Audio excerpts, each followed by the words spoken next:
Hi everyone, I am Shivani और आज का जो हमारा टॉपिक रहने वाला है दैट इज़ डीएनए। तो शुरू करते हैं आज का टॉपिक। हम सबसे पहले डिस्कस करते हैं डीएनए के बारे में।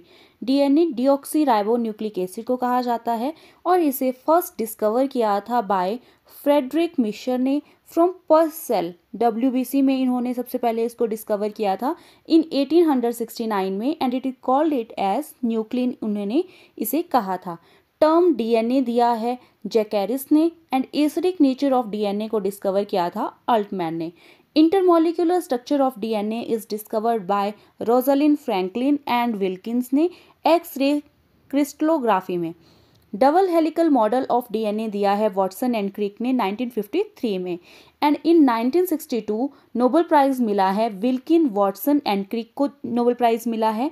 रोजलिन फ्रैंकलिन को नोबेल प्राइज नहीं मिला था क्योंकि उनकी डेथ हो चुकी थी। Next is properties of DNA. अगर हम डीएनए की प्रॉपर्टीज की बात करें, first is the TM value. TM value का मतलब है टेम्परेचर ऑफ मेल्टिंग। तो जो टेम्परेचर रिक्वायर्ड होता है मेल्ट होने के लिए डीएनए को या फिर उसके हाइड्रोजन बॉन्ड को ब्रेक करने के लिए उसी के बारे में हम डिस्कस करेंगे। तो टीएम वैल्यू जो होती है, अगर जीसी का लेवल ज़्यादा होता है तो टीएम वैल्यू जो है वो ज़्यादा देखने को मिलती है। जीसी का मतलब है क्योंकि इसमें 3 हाइड्रोजन बॉन्ड से ये जुड़ा होता है, इसमें इन बॉन्ड्स को तोड़ने के लिए टेम्परेचर भी ज़्यादा चाहिए होता है। तो जिनमें जीसी ज़्यादा होता है उनमें टीएम वैल्यू भी ज़्यादा होती है। एंड एटी की बात करें, जिनमें एटी एडेनिन एंड थाइमिन ज़्यादा होता है उसमें टीएम वैल्यू जो है वो कम देखने को मिलती है। तो जिसमें जीसी ज़्यादा होगा उसका टीएम वैल्यू ज़्यादा होगा, जिसमें एटी ज़्यादा होगा उसका टीएम वैल्यू कम होगा। इसी तरह से प्रोकैरियोटिक डीएनए की बात करूँ तो ये हमने पिछली वीडियो में ऑलरेडी डिस्कस किया है। उसमें जीसी जो है वो टाइप ज़्यादा, ग्वानिन एंड साइटोसिन टाइप ज़्यादा देखने को मिलते हैं, तो इसके टीएम वैल्यू जो है वो ज़्यादा होती है। इन केस ऑफ यूकैरियोटिक डीएनए उसमें एटी एडेनिन एंड थाइमिन जो है वो ज़्यादा होते हैं, इसलिए उसकी टीएम वैल्यू जो है डिक्रीज होती है, कम हमें देखने को मिलती है। तो फर्स्ट हमने डिस्कस किया TM value. Second property is the Feulgen reaction. ये यूज़ की जाती है टू डिफ्रेंशिएट डीएनए और आरएनए को डिफ्रेंशिएट करने के लिए यूज़ की जाती है। इसमें यूज़ किया जाता है सिफ रिएजेंट को, जिसमें कि अगर डीएनए में रेड कलर हमें अपीयर होता है due to presence of deoxyribo sugar, तो डीएनए में रेड कलर हमें देखने को मिलता है क्योंकि उसमें डिऑक्सीराइबो शुगर जो है वो प्रेजेंट होती है। और आरएनए में इसका जो है वो हमें नो कलर देखने को मिलता है, इसलिए हम डीएनए और आरएनए को डिफ्रेंशिएट कर सकते हैं इस रिएजेंट की हेल्प से। Third is hyperchromaticity. इसका मतलब होता है absorption of more amount of light by denature DNA. Denature DNA की बात करें, इस तरह से हमारे पास डबल स्ट्रैंडेड डीएनए जो है वो प्रेजेंट होते हैं। इनमें एडेनिन, थाइमिन और साइटोसिन एंड ग्वानिन जो है इस तरह से ये जुड़े होते हैं। जब ये डीनेचर होते हैं तो इसके जो स्ट्रैंड होते हैं वो अलग अलग हमें देखने को मिलते हैं, इन्हें डीनेचर कहा जाता है। तो ये डीनेचर होते हैं, जब ये डीनेचर होते हैं तो इनमें एब्जॉर्प्शन ऑफ लाइट का जो अमाउंट है डीनेचर में हमें ज़्यादा देखने को मिलता है। फोर्थ पॉइंट है हाइपोक्रोमेसिटी। हाइपोक्रोमेसिटी का मतलब है absorption of low amount of light bye double stranded DNA. और डीनेचर डीएनए से दोबारा से हम डबल स्ट्रैंडेड डीएनए भी बना सकते हैं। तो अगर ये डबल स्ट्रैंडेड डीएनए की बात करें तो ये लो अमाउंट ऑफ लाइट को एब्जॉर्ब करता है, इसे कहा जाता है हाइपोक्रोमेसिटी। और हाइपरक्रोमेसिटी हमें एब्जॉर्प्शन ऑफ मोर लाइट को कहा जाता है और वो देखने को मिलता है हमें डीनेचर डीएनए में। तो डीनेचर डीएनए जो है वो होते हैं, टेम्परेचर अगर हम ज़्यादा देते हैं तो ये डीनेचर हमें देखने को मिलते हैं। नेक्स्ट पॉइंट की बात करते हैं एब्जॉर्प्शन। तो डीएनए एब्जॉर्ब करता है यूवी रेज, ये इंपॉर्टेंट है। डीएनए एब्जॉर्प्शन करता है यूवी रेज की। स्ट्रैंड्स की बात करें डीएनए की, तो डीएनए का एक स्ट्रैंड हमें 5' देखने को मिलता है and second is the 3' to 5' polarity हमें देखने को मिलती है। तो अगर एक स्ट्रैंड जो है वो 5' है तो 5' to 3' होगा एंड दूसरा जो है वो 3' to 5' हमें देखने को मिलता है। एंड 3' to 5' की अगर हम बात करें तो इसमें फॉर्मेशन ऑफ एमआरएनए की फॉर्मेशन होती है।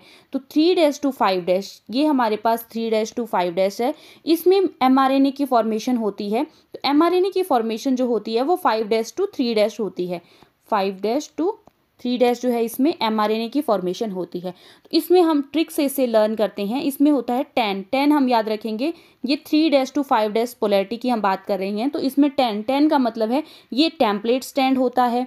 इसे एंटीसेंस स्ट्रैंड कहा जाता है। टी से हम टेम्पलेट स्ट्रैंड याद रखेंगे, ए से एंटीसेंस स्ट्रैंड याद रखेंगे एंड एन से याद रखेंगे नेगेटिव, माइनस ये स्टैंड होता है। इस तरह से इसको हम अगर लर्न कर देते हैं तो इसी के अपोजिट जो है वो हमें 5' 3' पोलैरिटी देखने को मिलती है, जो कि नॉन टेम्पलेट होती है, सेंस स्टैंड होता है एंड प्लस स्टैंड ये हमें देखने को मिलता है। नॉन टेम्पलेट स्टैंड को ही कोडिंग स्टैंड कहा जाता है और टेम्पलेट स्टैंड को नॉन कोडिंग स्टैंड जो है वो कहा जाता है।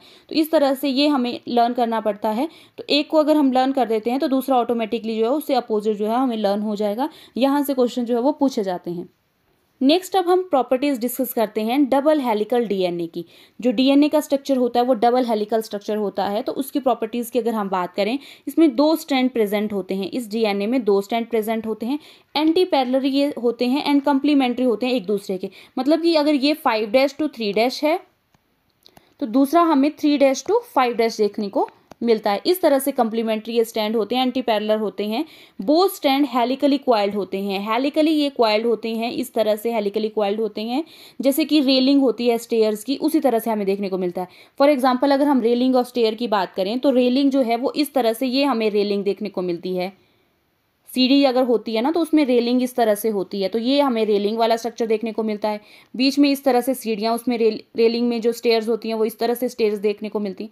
उसी तरह से स्ट्रक्चर जो है वो डीएनए का भी हमें देखने को मिलता है, जिसमें कि जो रेलिंग होती है उसमें शुगर फॉस्फेट बैकबोन हमें देखने को मिलती है। इस तरह से ये शुगर प्रेजेंट है एंड इसके साथ ये फॉस्फेट जो है वो अटैच्ड है। तो शुगर एंड फॉस्फेट जो है वो बैकबोन फॉर्म करते हैं, जैसे कि रेलिंग में हमें देखने को मिलता है। और जो स्टेप हमें देखने को मिलते हैं वो नाइट्रोजन बेस के बने होते हैं, जिनके बीच में हाइड्रोजन बॉन्ड होता है। तो स्टेप अगर हम बात करें तो इस तरह से ये नाइट्रोजन बेस है, एडेनिन है, थाइमिन है, ये दोनों नाइट्रोजन बेस है और इन दोनों के बीच में जो है वो डबल हाइड्रोजन बॉन्ड होता है। इसी तरह से हम ग्वानिन और साइटोसिन की बात करें, इसमें ट्रिपल हाइड्रोजन बॉन्ड होता है। तो ये जो है वो स्टेयर की तरह हमें देखने को मिलते हैं। इस तरह से डीएनए का स्ट्रक्चर होता है। डीएनए का जो आउटर बेस होता है, जिसमें कि शुगर एंड फॉस्फेट जो है वो अटैच्ड है। इस तरह से ये शुगर है और ये फॉस्फेट है, ये आउटरली हमें अटैच देखने को मिलता है। और जो इनर बैकबोन होती है उसमें नाइट्रोजन बेसिस हमें देखने को मिल रहे हैं, एडेनिन, थाइमिन है, ग्वानिन एंड साइटोसिन है, और इनमें हाइड्रोजन बॉन्ड जो है वो हमें देखने को मिल रहा है। और स्टैकिंग इंटरेक्शन भी हमें देखने को मिलती है। स्टैकिंग इंटरेक्शन जो है वो इस तरह से आपस में, ये जो बाकी नाइट्रोजन बेस हैं इनमें भी जो इंटरेक्शन होती है उसे हम स्टैकिंग इंटरेक्शन कहते हैं। तो ये इनके बीच में भी हमें इंटरेक्शन देखने को मिलती है, जिसमें कि स्टैकिंग इंटरेक्शन हमने ऑलरेडी डिस्कस किया है। ये स्टैकिंग इंटरेक्शन जो है ये भी हमें इनके बीच में देखने को मिलती है। तो ये था डीएनए का डबल हेलिकल का स्ट्रक्चर। नेक्स्ट प्रॉपर्टीज हम डिस्कस करते हैं इसकी। डायमीटर ऑफ डीएनए की बात करें, फॉर एग्जांपल ये हमारे पास एक डायग्राम है डीएनए का, जिसमें कि ये बी डीएनए है। डायमीटर हमारे पास डीएनए का होता है 2 नैनोमीटर। तो डायमीटर यहाँ से लेकर यहाँ तक का जो डायमीटर है इसका, दैट इज 2 नैनोमीटर। और एक हेलिकल की अगर हम बात करें तो एक हेलिक्स की जो लेंथ होती है, हेलिक्स की अगर हम बात करें तो हेलिक्स से पहले हमें पता होना चाहिए मेजर एंड माइनर ग्रूव के बारे में। तो टाइप्स ऑफ ग्रूव की अगर हम बात करें, हमें एक माइनर ग्रूव देखने को मिलता है जो लेस एक्सपोज्ड नाइट्रोजन बेस होता है। इस तरह से ये माइनर ग्रूव है, इसे हम माइनर ग्रूव कहते हैं। ये माइनर ग्रूव जो है, ये जो माइनर ग्रूव है, यहाँ पर लेस एक्सपोज्ड जो नाइट्रोजन बेस हैं वो देखने को मिलते हैं। तो ये एक माइनर ग्रूव है। और जिसमें हमें मोर एक्सपोज्ड जो देखने को मिलता है नाइट्रोजन बेस, इस तरह से यहाँ पर हमें जो नाइट्रोजन बेसिस हैं मोर एक्सपोज देखने को मिलते हैं। इस ग्रूव को कहा जाता है मेजर ग्रूव। तो एक माइनर ग्रूव और मेजर ग्रूव को मिलाकर जो है वो एक हेलिक्स की फॉर्मेशन होती है। ये हमारे पास एक माइनर ग्रूव है and this is the major groove. और इन दोनों को मिलाकर जो है वो फाइनली हमें एक जो हेलिक्स होता है उसकी फॉर्मेशन होती है। तो लेंथ ऑफ वन हेलिक्स, एक हेलिक्स की जो लेंथ होती है दैट इज 34 एंगस्ट्रॉन। अगर एंगस्ट्रॉन के टर्म में लिखेंगे तो 34 एंगस्ट्रॉन है, और नैनोमीटर के टर्म में लिखेंगे दैट इज 3.4 नैनोमीटर हमें देखने को मिलती है। और इस हेलिक्स में जो नाइट्रोजन बेस आते हैं, 1 टर्न्स में जो नाइट्रोजन बेस हमें देखने को मिलते हैं दैट इज 10 बेस पेयर इसमें प्रेजेंट है। तो number of base pair in one helix, तो 1 हेलिक्स में होते हैं 10 बेस पेयर। और diameter between the 2 base pair, दोनों बेस पेयर के बीच का जो डायमीटर होता है दैट इज 3.4 एंगस्ट्रॉन, या इसे हम 0.34 नैनोमीटर कहते हैं। तो 2 बेस पेयर के बीच में जो हमें डायमीटर देखने को मिलता है, डायमीटर का मतलब है जो बेस पेयर है, यहाँ पर इस तरह से एक हमारे पास एडेनिन है और एक हमारे पास थाइमिन है। तो इनके बीच का जो डायमीटर हमें देखने को मिलता है दैट इज 3.4 एंगस्ट्रॉन। तो इनके बीच का डायमीटर है, दो बेस पेयर के बीच का डायमीटर है दैट इज 3.4 एंगस्ट्रॉन। इसे हम नैनोमीटर में अगर टर्न करेंगे दैट इज 0.34 नैनोमीटर। तो ये हुआ दो बेस पेयर के बीच में। इस तरह से हमारे पास टोटल 10 बेस पेयर होते हैं और उनके बीच की जो लेंथ होती है, उनका जो डायमीटर होता है overall that is 3.4 nanometre, 34 angstrom उसे कहा जाता है। Major group and minor group हमने ऑलरेडी डिस्कस कर लिया है और इसी से जो है वो वन हेलिक्स की फॉर्मेशन होती है। तो ये होता है डीएनए का स्ट्रक्चर। इस तरह से डबल हेलिकल स्ट्रक्चर हमें डीएनए का देखने को मिलता है। नेक्स्ट हम बात करते हैं टाइप ऑफ डीएनए। तो डीएनए हमें 5 टाइप के देखने को मिलते हैं। फर्स्टली अगर हम इनकी क्लासिफिकेशन करें तो that is the 2 type of classification. First is the right handed DNA, हमें राइट हैंडेड डीएनए देखने को मिलते हैं, and second is the left handed DNA.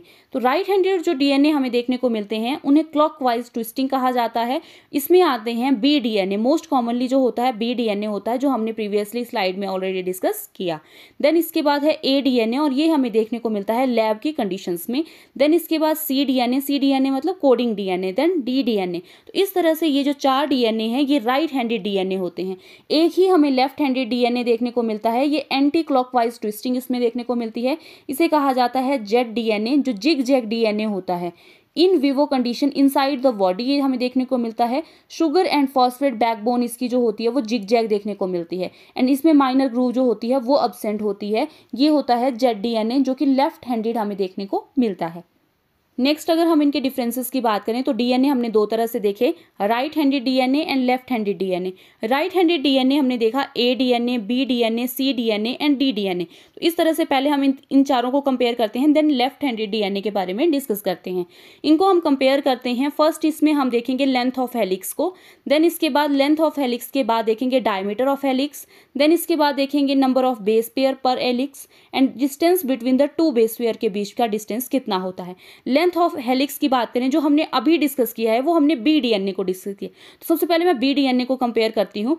B DNA में जो एक हेलिक्स की लेंथ होती है 34 एंगस्ट्रॉन हमने डिस्कस की, और इसका जो डायमीटर था दैट इज 20 एंगस्ट्रॉन था, और इसके एक हेलिक्स में हमने बेस पेयर डिस्कस किए दैट इज 10 बेस पेयर होते हैं, और 2 जो नाइट्रोजन बेस होते हैं उनके बीच का जो डिस्टेंस है वो 3.4 एंगस्ट्रॉन होता है। इतना हमने बी डीएनए के बारे में डिस्कस किया। अब यही सब हम सबके बारे में डिस्कस करेंगे। सबसे पहले हम लेंथ ऑफ हेलिक्स जो है वो इन सभी का कंपेयर करते हैं। ए डीएनए की जो एक हेलिक्स की लेंथ होती है वो 20 एंगस्ट्रॉन हमें देखने को मिलती है, बी डीएनए की 34 एंगस्ट्रॉन होती है, सी डीएनए की 31 होती है, एंड डी डीएनए की 24 एंगस्ट्रॉन हमें देखने को मिलती है।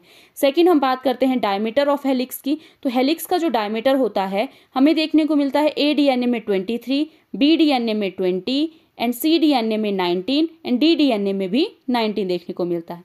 इसी तरह से नंबर ऑफ बेस पेयर की बात करें तो ए डीएनए में 11, बी डीएनए में 10, देन सी डीएनए में 9.33 एंड डी डीएनए में 8 बेस पेयर हमें देखने को मिलते हैं।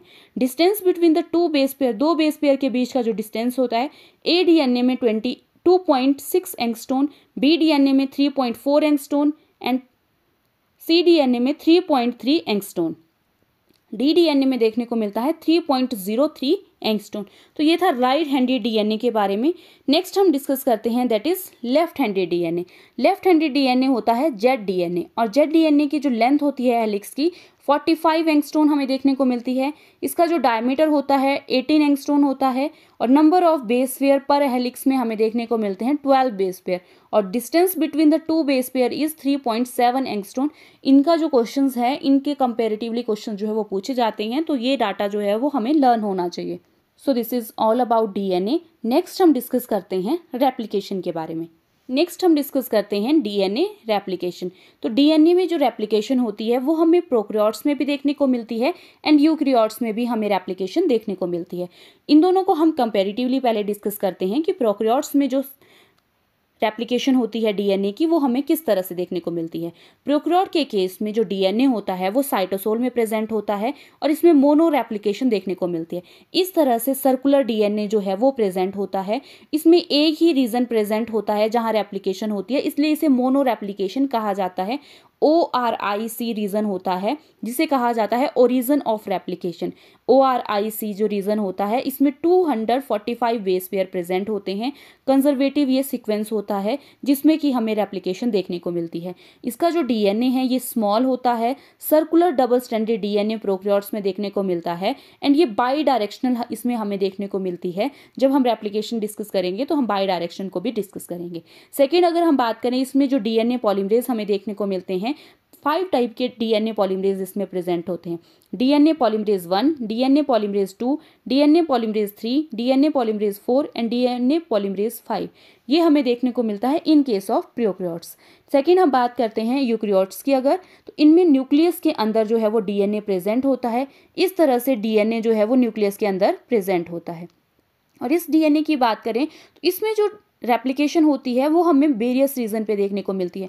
बहुत सारे रीजंस होते हैं जहां रेप्लिकेशन जो है इसमें हमें देखने को मिलती है और इसे कहा जाता है पॉलीटेक्टोनिक रेप्लिकॉनिक। मतलब कि इसमें एक ही रीजन पे रेप्लिकेशन नहीं होती है, बहुत सारे रीजन पे प्रेजेंट होती है रेप्लिकेशन। और जहां से रेप्लिकेशन होती है उसे कहा जाता है ओरिजिन ऑफ रेप्लिकेशन। जो इसमें देखने को मिलता है दैट इज ARS।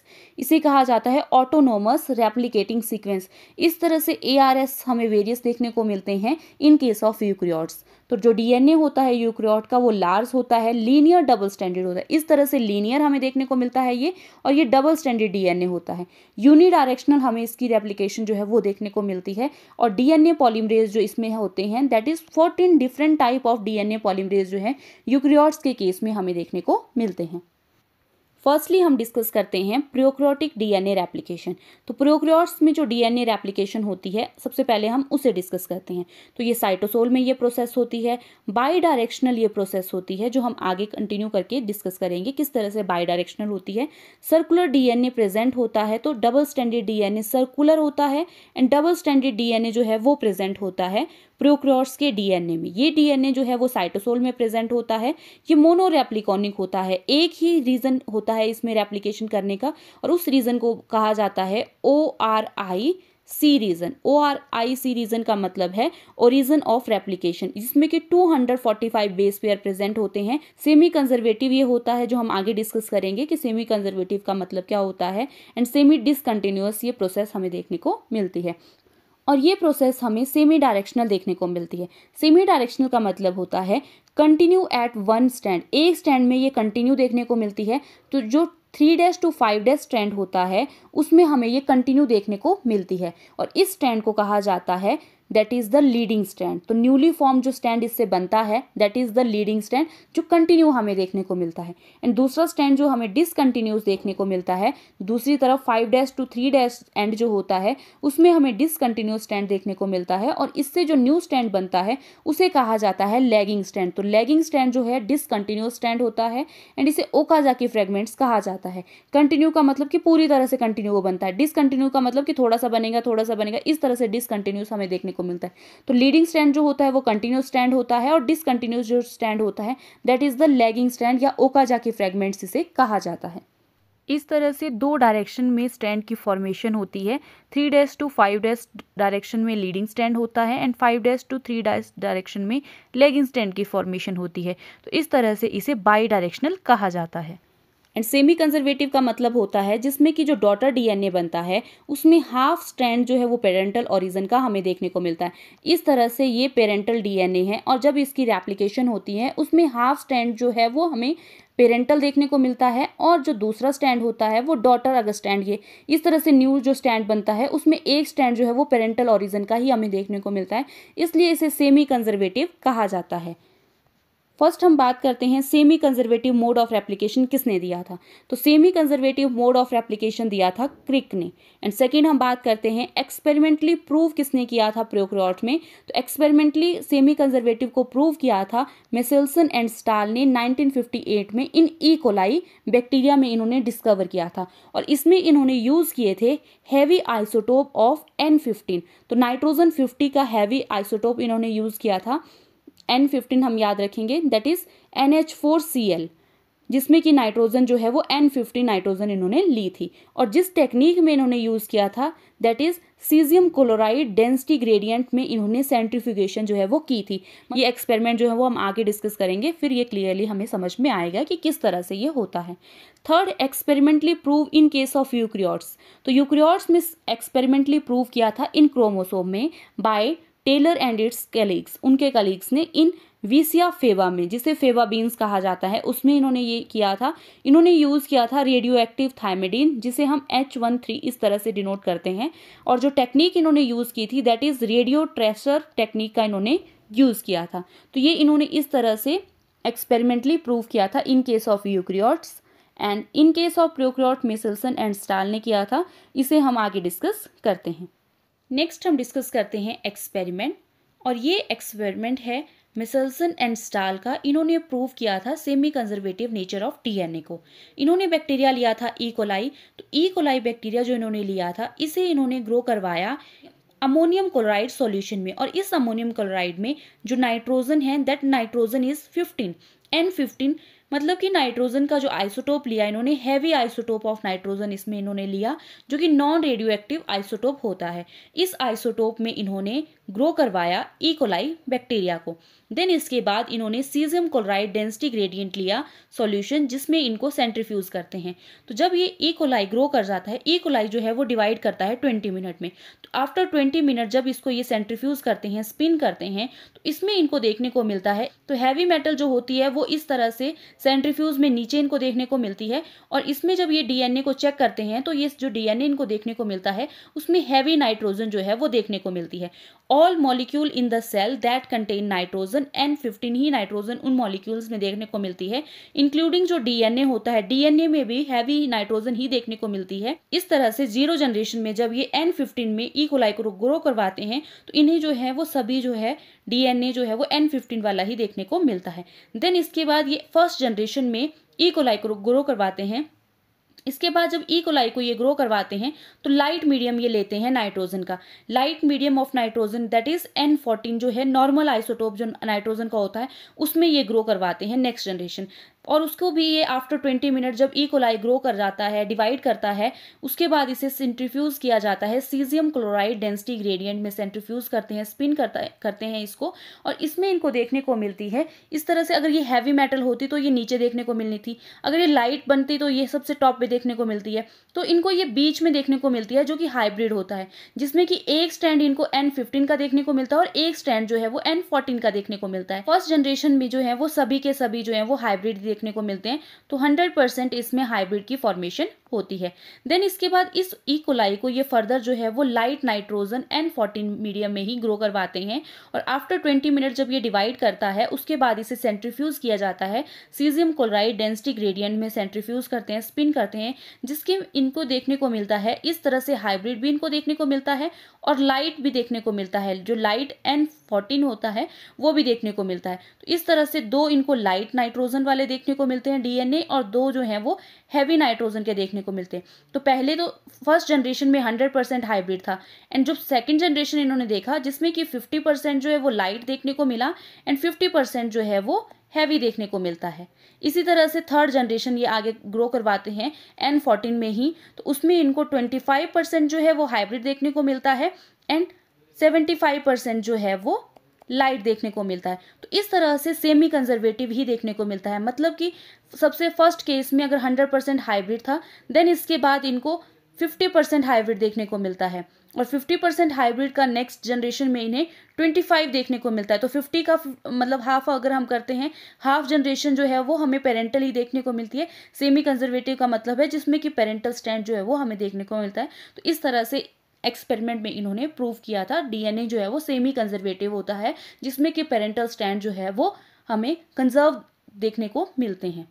इस तरह से हमें इनका एक्सपेरिमेंट देखने को मिलता है। जो जीरो जनरेशन थी जिसमें इन्होंने N15 मीडियम में जब ई कोलाई को ग्रो करवाया तो उसमें जो डीएनए देखने को मिलता है उसमें N15 जो है वो डीएनए में देखने को मिलता है। इस तरह से 100% ये हमें N15 इसमें देखने को मिलता है। इसके बाद जब फर्स्ट जनरेशन देखने को मिलती है, फर्स्ट जनरेशन आती है आफ्टर 20 मिनट, और इस जनरेशन में ये ई कोलाई को ग्रो करवाते हैं NH4Cl जिसे अमोनियम क्लोराइड कहा जाता है, और इसमें जो नाइट्रोजन है वो N14 वाली नाइट्रोजन है, नॉर्मल जो नाइट्रोजन का आइसोटोप होता है वो लिया है। जब इसमें इन्होंने ई कोलाई को ग्रो करवाया तो ई कोलाई में इन्हें हाइब्रिड देखने को मिलता है डीएनए। हाइब्रिड डीएनए का मतलब है एक स्टैंड इन्हें N15 का देखने को मिलता है और एक स्टैंड जो है वो N14 का देखने को मिलता है। इस तरह से ये हाइब्रिड की फॉर्मेशन होती है, डीएनए जो है इसमें हाइब्रिड बनता है 100%। फर्स्ट जनरेशन में 100% हाइब्रिड देखने को मिलता है। एंड देन इसके बाद ये फिर से आफ्टर 20 मिनट जब ये ग्रो करता है E coli, that is after 40 minute जब ये चेक करते हैं और इसमें इन्होंने नॉर्मल नाइट्रोजन लिया होता है N14 isotope, that is ammonium chloride, इसमें ग्रो करवाते हैं ई कोलाई को। तो सेकेंड जनरेशन में जो देखने को मिलता है जिसमें कि हाइब्रिड जो हैं वो 2 हाइब्रिड देखने को मिलते हैं और 2 जो हैं इसमें इनको लाइट देखने को मिलते हैं। तो हाइब्रिड और लाइट की जो रेशो देखने को मिलती है दैट इज 1:1 हमें देखने को मिलती है। तो पहले तो हाइब्रिड जो है वो टोटल 100% हाइब्रिड था, लेकिन जो फर्स्ट जनरेशन के बाद सेकेंड जनरेशन आती है उसमें 50-50 हो जाता है। 50% इसमें हाइब्रिड है एंड 50% जो है वो लाइट हमें देखने को मिलता है। इसी तरह से आफ्टर 60 मिनट, मतलब कि 40 में हम 20 ऐड कर लेते हैं, दैट इज 60 मिनट के बाद थर्ड जनरेशन जो हमें देखने को मिलती है उसमें भी इन्होंने नाइट्रोजन 14 आइसोटोप में ही ई कोलाई को ग्रो करवाया है और उसमें जो इन्हें डीएनए देखने को मिलता है जिसमें कि 1:3 में हमें देखने को मिलता है। तो 25% जो है वो हमें हाइब्रिड देखने को मिल रहा है एंड 75% जो है वो हमें लाइट देखने को मिल रहा है। तो इस तरह से पहले 50% था और 50 का भी अगर हम हाफ करते हैं दैट इज 25, तो 25% जो है वो हमें देखने को मिलता है इसमें हाइब्रिड एंड 75% जो है वो लाइट देखने को मिलता है। देन इसके बाद after 20 minute that is after 80 minute की अगर हम बात करें तो जब ई कोलाई फिर से डिवाइड करता है और फोर्थ जनरेशन जो हमें देखने को मिलती है इसमें भी इन्होंने N14 ही आइसोटोप में इसको ग्रो करवाया है और इसमें हमें देखने को मिलता है। तो 25 का भी अगर हम हाफ कर देंगे दैट इज 12.50 जो है % जो है वो हमें देखने को मिलता है हाइब्रिड और बाकी जो परसेंटेज है वो हमें लाइट डीएनए देखने को मिलता है, दैट इज 1:7 की रेशो में ये हमें देखने को मिलता है। तो इस तरह से मिचेल्सन एंड स्टार का जो एक्सपेरिमेंट था उसमें ये कंक्लूजन होता है डीएनए रेप्लिकेशन जो होती है वो सेमी कंजर्वेटिव होती है, जिसका मतलब होता है एक डीएनए मॉलिक्यूल जब रेप्लिकेट करता है तो उसमें न्यू स्ट्रैंड जो बनता है consist of one original parental strand and one is the newly synthesized strand. So it is called as semi-conservative mode of replication. Next topic is prokaryotic DNA replication. Prokaryotic DNA replication is 3-step process जिसमें first step is the chain initiation, second step is chain elongation and third step is chain termination. Firstly अगर हम first step की बात करें तो इसमें हमें देखने को मिलता है चेन इनिशिएशन जो होती है उसमें प्रोटीन जो कॉम्प्लेक्सेस होते हैं वो इनिशिएट करते हैं इस स्टेप को, जिसमें कि हमें देखने को मिलता है डीएनए ए। डीएनए ए को कहा जाता है इनिशिएशन प्रोटीन। ये डीएनए ए जो है वो सबसे पहले जो है वो इनिशिएट करता है रेप्लिकेशन को। इनिशिएट करने का मतलब है ये सबसे पहले ORI रीजन को सर्च करता है। देन इसके बाद डीएनए सी, ये हेलिकेज लोडर होता है, इसका काम होता है हेलिकेज को लोड करना। And DNA B, DNA B को कहा जाता है हेलिकेज और इस हेलिकेज का काम होता है जो हाइड्रोजन बॉन्डिंग होती है उनको ब्रेक करना और फॉर्क की फॉर्मेशन करना। देन इसके बाद हमें देखने को मिलती है एसएसबी। एसएसबी का मतलब है सिंगल स्टैंडर्ड बाइंडिंग प्रोटीन इन्हें कहा जाता है। देन इसके बाद डीएनए जी, इसे प्राइमेज कहा जाता है, ये ऐड करता है प्राइमर। तो प्राइमर को ऐड करने का काम करता है प्राइमेज। प्राइमेज का मतलब है डीएनए जी को कहा जाता है प्राइमेज। एंड डीएनए गायरेज जो होता है इसे कहा जाता है टोपो आइसोमेरेज 2। तो ये भी हमें देखने को मिलता है जो प्रोटीन इनिशिएशन कॉम्प्लेक्सेस में हमें देखने को मिलते हैं। इस तरह से ये प्रेजेंट होते हैं। ये फर्स्ट स्टेप है इनिशिएशन का।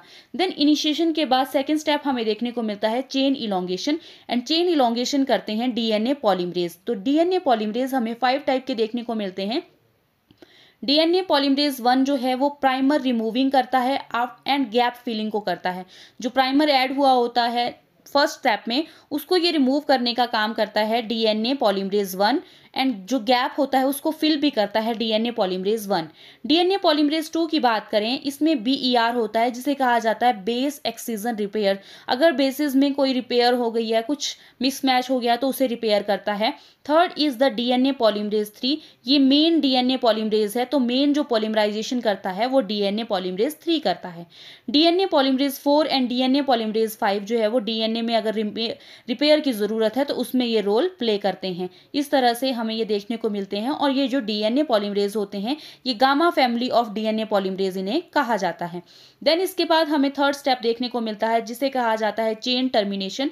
टर्मिनेशन जो प्रोटीन होती है दैट इज हेलिकेज, ये इनहिबिट करती है हेलिकेज को रोकने, मतलब कि इनहिबिशन ऑफ हेलिकेज ये करती है, जिसकी वजह से हमें टर्मिनेशन देखने को मिलता है। तो इस तरह से वन बाय वन हम इन स्टेप्स को डिस्कस करेंगे। First step is the chain initiation, and chain initiation का मतलब है सबसे पहले डीएनए रेप्लिकेशन जो प्रोकैरियोट्स में स्टार्ट होती है वो जिस पॉइंट से स्टार्ट होती है उसे कहा जाता है ओरिक सी, और इसमें 245 बेस पेयर हमें देखने को मिलते हैं।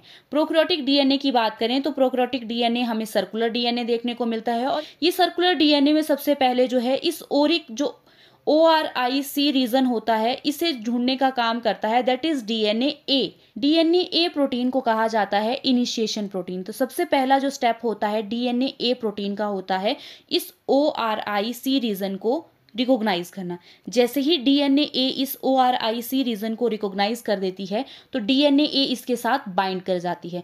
जैसे ही ये बाइंड हो जाती है और ये सिग्नल फिर सेंड करती है हेलिकेज लोडर को। हेलिकेज लोडर है डीएनए सी, तो डीएनए सी को ये सिग्नल सेंड करती है। डीएनए सी को जब सिग्नल सेंड हो जाता है, हेलिकेज लोडर को सिग्नल सेंड हो जाता है, फिर ये हेलिकेज लोडर जो है वो लोड करता है हेलिकेज एंजाइम को। हेलिकेज एंजाइम का मतलब है डीएनए बी। तो इस तरह से डीएनए बी जो है वो लोड हो जाती है। जैसे ही डीएनए बी यहाँ लोड हो जाती है, यहाँ बबल की फॉर्मेशन हो जाती है।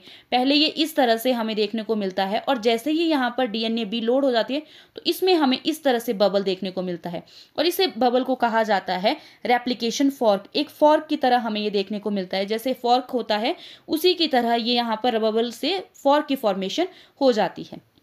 देन इसके बाद जो हेलिकेज एंजाइम होता है वो बाइंड कर जाता है। इस तरह से डीएनए पे हेलिकेज एंजाइम बाइंड करता है।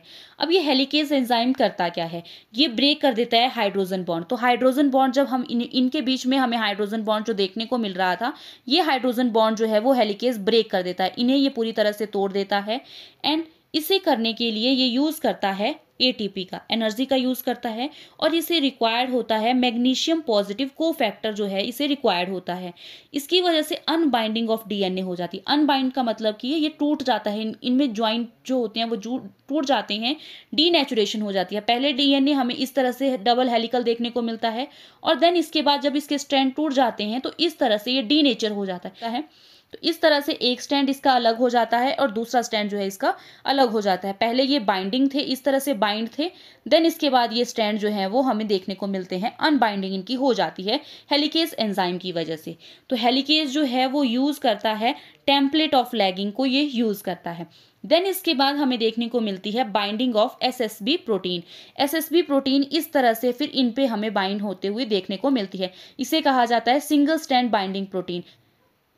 एसएसबी बाइंड करती है बोथ स्टैंड में, दोनों स्टैंड में एसएसबी बाइंड करती है। ये जब सिंगल स्टैंड स्टेट में आ गए हैं, तो इस तरह से यहाँ से जब ये सिंगल स्टैंड की स्टेट में आ गए हैं तो इन दोनों में हमें ये एसएसबी प्रोटीन जो है वो देखने को मिलती है। तो इस तरह से सिंगल स्टैंड बाइंडिंग प्रोटीन जो है वो दोनों तरफ जो है जुड़ जाती है। एंड ये एसएसबी जो प्रोटीन होती है ये प्रिवेंट करती है रीनेचुरेशन की, मतलब कि इन स्टैंड्स को ये जुड़ने नहीं देती है। इसे कहा जाता है रीनेचुरेशन। दोबारा से डबल स्टैंड अगर बन जाता है तो उसे रीनेचुरेशन कहा जाता है। तो उसे रोकने का काम करती है ये एसएसबी प्रोटीन। डीएनए जी होता है जिसे प्राइमेज कहा जाता है। ये प्राइमेज जो है वो जुड़ता है synthesis of primer at 3 end of both strand. जो 3' एंड होता है डीएनए का, उस 3' एंड पे जो है वो जुड़ता है डीएनए आरएनए प्राइमर। तो ये RNA प्राइमर जो है 5' to 3' हमें देखने को मिलता है। तो इस तरह से ये जो 3' वाला जो एंड होता है वहाँ ये प्राइमर जुड़ता है। इसी तरह से यहाँ की अगर हम बात करें तो इसमें भी हमें 3' एंड देखने को मिलता है, तो यहाँ पे भी ये प्राइमर जो है वो जुड़ता है। देन इसके बाद अगर हम बात करें टोपोआइसोमेरेज 2, ये टोपोआइसोमेरेज 2 जो एंजाइम होता है इसे DNA गायरेज कहा जाता है। ये रिमूव करता है सुपर क्वाइलिंग को। जो ये क्वाइलिंग हमें देखने को मिलती है इस क्वाइलिंग को पूरी तरह से रिमूव कर देता है एंड कट कर देता है। जो फॉस्फोडाइएस्टर बॉन्ड होते हैं उन्हें भी ये कट कर देता है, तो फॉस्फोडाइएस्टर बॉन्ड को भी ये टोपोआइसोमेरेज जो है वो कट करता है। तो इस तरह से ये इनिशिएशन स्टेप हमें फर्स्ट स्टेप देखने को मिलता है। सेकेंड स्टेप की बात करें जिसे चेन इलोंगेशन कहा जाता है। चेन इलोंगेशन में हमें DNA पॉलीमरेज का रोल देखने को मिलता है। DNA पॉलीमरेज को DNA डिपेंडेंट DNA पॉलीमरेज कहा जाता है। DNA पॉलीमरेज हमें दो तरह से देखने को मिलते हैं। First one is the DNA dependent polymerase जो हमें DNA पॉलीमरेज देखने को मिलता है। Second is the RNA dependent DNA polymerase भी होता है और ये हमें देखने को मिलता है रिवर्स ट्रांसक्रिप्शन में। इसे रिवर्स ट्रांसक्रिप्टेज एंजाइम भी कहा जाता है। ये यूज होता है रिवर्स ट्रांसक्रिप्शन में और इसे कहा जाता है टर्मिनिज्म। इसकी डिस्कवरी जो की थी साइंटिस्ट टैमिन एंड बेल्टामोर ने की थी इन रूसस सार्कोमा वायरस ऑफ माइस में, जिसे RSV कहा जाता है। इसमें डिस्कवर किया था टर्मिन एंड बाल्टीमोर ने, इसीलिए इसे जो है टर्मिनिज्म भी कहा जाता है। और यहाँ पर हमें जो देखने को मिलता है DNA डिपेंडेंट DNA पॉलीमरेज उसे कहा जाता है DNA पॉलीमरेज। और ये DNA पॉलीमरेज प्रोकैरियोट के केस में हमें 5 टाइप के देखने को मिलते हैं। DNA पॉलीमरेज 1 जो है इसे डिस्कवर किया था कोरनबर्ग ने, इसे कोरनबर्ग एंजाइम भी कहा जाता है। एंड जो DNA पॉलीमरेज 3 है ये मेन पॉलीमरेज एंजाइम है जो कि पॉलीमराइजेशन का काम करता है। नेक्स्ट हम बात करते हैं DNA पॉलीमरेज 1 की। इसे डिस्कवर किया था कोरनबर्ग ने ई कोलाई में, इसे कोरनबर्ग एंजाइम भी कहा जाता है। तो इस तरह से DNA पॉलीमरेज जो है वो हमें देखने को मिलता है। अगर हम इसके फंक्शन की बात करें तो 5' to 3' एंड जो पॉलीमराइजेशन करता है, इस तरह से 5' to 3' एंड जो है पॉलीमराइजेशन का काम करता है DNA पॉलीमरेज 1, मतलब कि न्यूक्लियोटाइड को ये एड ऑन यहाँ पर करता है। नेक्स्ट इज द 3' to 5' जो एक्सोन्यूक्लियस एक्टिविटीज होती है, प्रूफ रीडिंग एक्टिविटीज होती है, उसे भी करने का काम जो है ये DNA पॉलीमरेज करता है। क्योंकि RNA प्राइमर जो है वो 5' to 3' एंड जो है इस तरह से न्यूक्लियोटाइड को इसमें ऐड करता रहता है। अब ये न्यूक्लियोटाइड जो है अगर यहाँ पर सही न्यूक्लियोटाइड जो है वो नहीं जुड़ते हैं, एडेनिन के साथ यहाँ पे यूरेसिल जुड़ जाता है, गलत न्यूक्लियोटाइड अगर इसके साथ जुड़ जाता है तो उसे जो रिमूवल का काम करता है, एक्सोन्यूक्लियस जो एक्टिविटी करता है, दैट इज DNA पॉलीमरेज का ही ये काम होता है प्रूफ रीडिंग करना। तो DNA पॉलीमरेज इस प्रूफ रीडिंग को करता है और सही न्यूक्लियोटाइड बेस सीक्वेंस जो है यहाँ पर जोड़ने का काम करता है। और ये जो प्रूफ रीडिंग होती है ये 3' to 5' एंड हमें देखने को मिलती है, क्योंकि RNA प्राइमर ने 5' to 3' एंड जो है जैसे ही न्यूक्लियोटाइड इसमें ऐड ऑन कर दिए हैं और इनकी प्रूफ रीडिंग जब ये करता है DNA पॉलीमरेज 1 तो ये फिर पीछे की तरफ इसको करता है 3' to 5' एंड करता है। थर्ड जो फंक्शन होता है DNA पॉलीमरेज का 5' to 3' and exonuclease primer removal activity ये करता है। तो 5' to 3' एंड जो RNA प्राइमर होता है उसको भी एक्सोन्यूक्लियस करता है, मतलब कि उसका भी रिमूवल जो है वो DNA पॉलीमरेज 1 ही करता है। नेक्स्ट पॉलीमरेज की अगर हम बात करें दैट इज DNA पॉलीमरेज 3, ये मेन पॉलीमराइजिंग एंजाइम है। इसका काम होता है न्यूक्लियोटाइड को ऐड करना। इसके अगर हम रीज़न की बात करें, क्योंकि ये हाईली प्रोग्रेसिविटी शो करता है, इसमें हमें work with the clamp and clamp loader के साथ ये काम करता है। Use deoxyribonucleoside triphosphate as a substrate ये यूज़ करता है और ये 2 टर्मिनल फॉस्फो एनहाइड्रेट जो बॉन्ड होते हैं उन्हें भी ये तोड़ता है और उसकी एनर्जी को यूज़ करता है पॉलीमराइजेशन में। और ये रेप्लिकेशन इसका रेट की अगर हम बात करें तो 1000 न्यूक्लियोटाइड पर सेकंड ये ऐड करता है। तो इसी तरह से DNA पॉलीमरेज की अगर हम बात करें तो DNA polymerase 1, DNA polymerase 2 and DNA polymerase 3 हमें देखने को मिलते हैं। 5' to 3' ये पॉलीमराइजेशन करते हैं।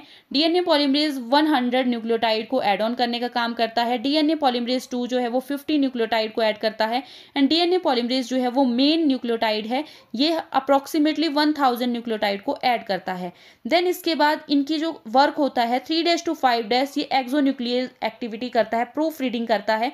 तो ये तीनों जो न्यूक्लियोटाइड हैं ये हमें देखने को मिलते हैं, ये तीनों ही DNA पॉलीमरेज जो है प्रूफ रीडिंग का काम करते हैं। लेकिन 5' to 3' जो एक्सोन्यूक्लियस एक्टिविटीज होते हैं, प्राइमर को रिमूव करने का काम करता है, वो हमें देखने को मिलता है। डीएनए पॉलीमरेज 1 ही प्राइमर को रिमूव करता है। डीएनए पॉलीमरेज 2 एंड 3 जो है वो प्राइमर को रिमूव नहीं करते हैं। लेकिन न्यूक्लियोटाइड की एडिशन और प्रूफ रीडिंग जो है वो हमें ये तीनों ही न्यूक्लियोटाइड देखने को मिलते हैं। अगर हम चेन इलोंगेशन की बात करें तो चेन इलोंगेशन जो है वो हमें सेमी कंटिन्यूअस देखने को मिलती है। मतलब कि दो तरह से हमें देखने को मिलती है। कंटिन्यूअस ये होती है at one strand, that is 3' to 5' जो डीएनए स्टैंड होता है उसमें हमें कंटिन्यूअस देखने को मिलती है और उसे कहा जाता है लीडिंग स्टैंड। ये लीडिंग स्टैंड जो होता है वो कंटिन्यूअस होता है और इसलिए न्यूली सिंथेसाइज स्टैंड जो देखने को मिलता है leading stand, that is 5' to 3' direction ये होता है।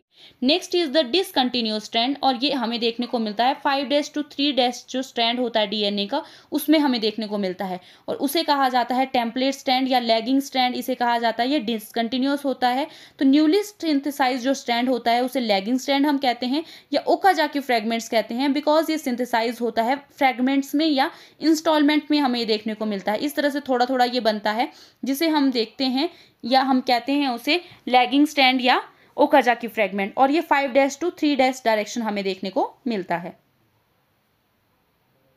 Next is the last step of the prokaryotic DNA replication, chain termination. When two replication for meet at ORIC region, जब origin of replication जो है जब इसमें जो फॉर्क बनी होती है वो फिर से ORIC रीजन पे मीट करती है, क्योंकि ये सर्कुलर प्रोकैरियोटिक डीएनए होता है। प्रोकैरियोट्स का जो डीएनए सर्कुलर होता है, जैसे ये फॉर्क फिर से अपने ORIC रीजन पे मीट करती है तो यहाँ पे हमें टर्मिनेशन प्रोटीन देखने को मिलती है जिसे टर प्रोटीन कहा जाता है और ये सिंथेसाइज करती है टस प्रोटीन को जो इनहिबिट करती है हेलिकेज एंजाइम। जो फॉर्क में हेलिकेज एंजाइम लगा होता है उसकी इनहिबिशन का ये काम करती है।